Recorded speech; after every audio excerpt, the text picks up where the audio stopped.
તો પાટણની વાત કરીએ તો પાટણ સાંતલપુર જાખોત્રા પસાર થતી કેનાલ ઓવરફ્લો થતા ખેતરોમાં પાણી ભરાતા પાક નિષ્ફળ જવાની ભીતિ સેવાઈ રહી છે।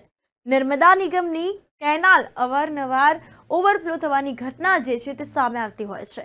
તો ત્યારે સાંતલપુરના જાખોત્રા પસાર થતી કેનાલ ઓવરફ્લો થતા ખેતરોમાં પાણી ભરાયા। પાટણ જિલ્લાના સાંતલપુરથી મહત્વના સમાચાર જે છે તે સામે આવ્યા। તો તેમાં પાટણના સાંતલપુર રાધનપુર વિસ્તારની નર્મદા વિભાગની વધુ એક બેદરકારી જે છે તે સામે આવી છે।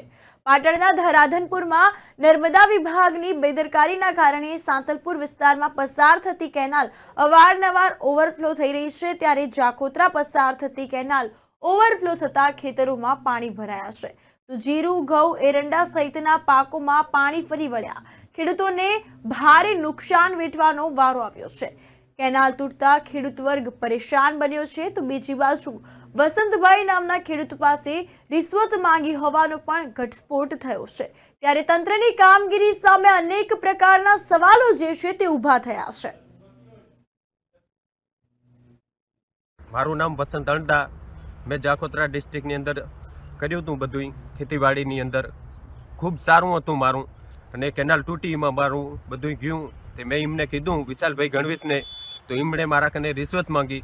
મારા કને ખાવાના નહીં તો એમને હું ક્યાંથી આપું?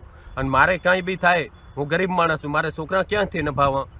રિશ્વત મારા કને માંગે છે તો મારે છોકરા ક્યાંથી નભાવવા? અને એમ માને કાંઈ થશે તો બધી પૂર્ણની જવાબદારી રહેશે વિશાલભાઈ ગણવીતની।